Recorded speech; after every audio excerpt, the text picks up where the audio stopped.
Hey guys, it's been a while. I apologize. I said I was going to try to get better at doing these videos, and I swear I'm trying to, but I stay so busy.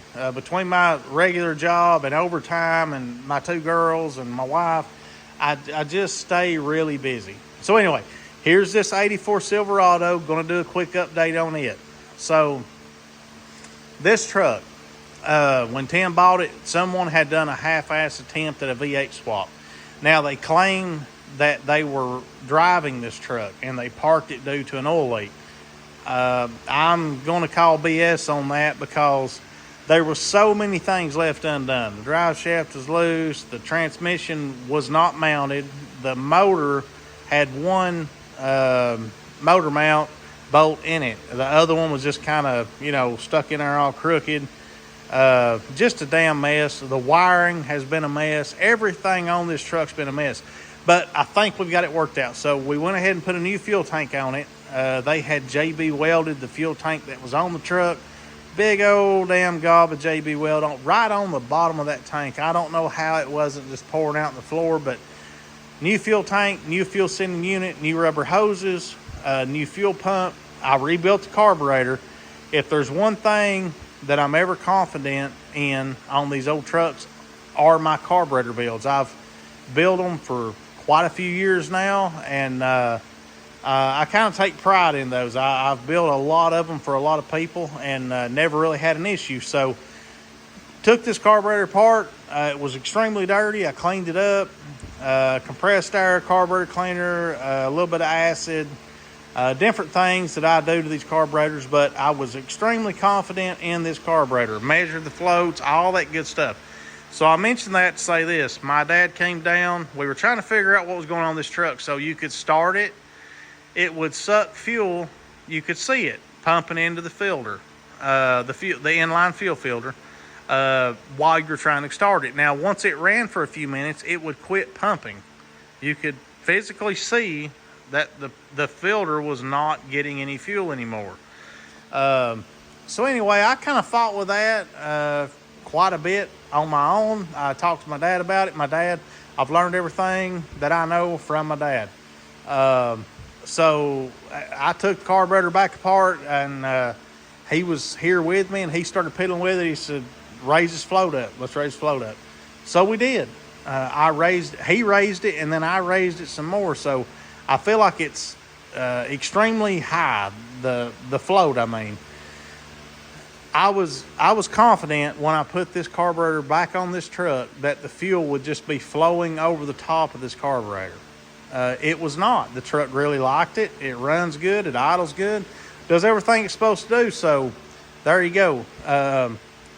Always remember, guys, you can always learn something, especially from these older guys. Keep your ears open and pay attention. So anyway, we got the float fixed.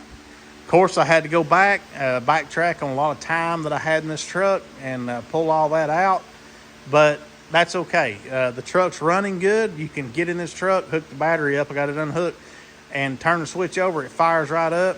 So anyway, we got that issue fixed, and I was extremely happy. So I took the truck down the road and it started cutting out, and you could tell it wasn't fuel. It was like someone was turning the ignition off, just randomly. So got the truck back up here. This has a brand new distributor in it, all the way from China. So I say all that, these Chinese distributors, they suck. Bottom line, Chinese distributors, they're terrible. This is one from the Rod Run, but most of this shit you buy from AutoZone, Advanced Auto, all that good stuff, you're going to run into things like this. So we had a bad coil, whatever.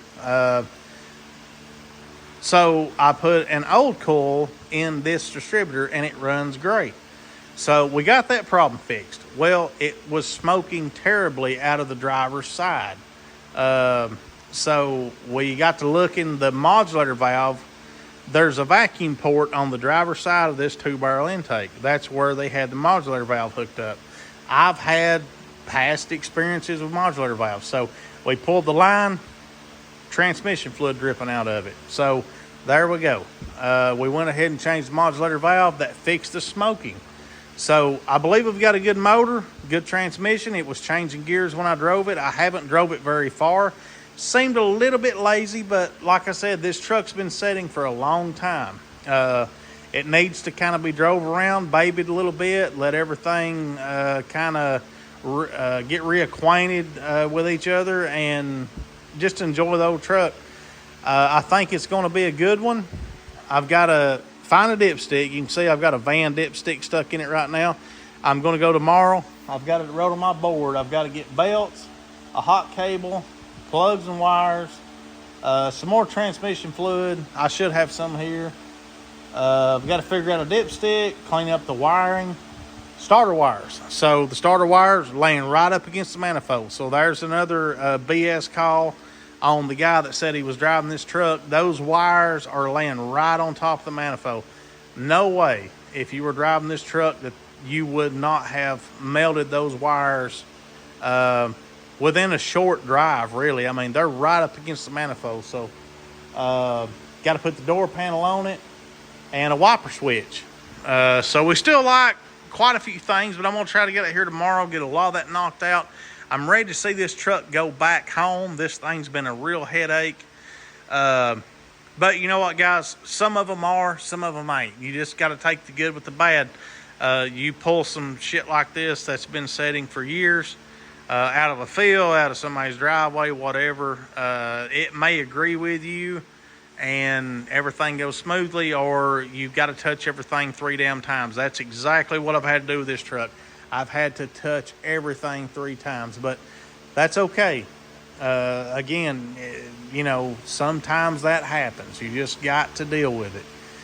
But really good truck, really straight, clean on the bottom. I think we've got most everything worked out.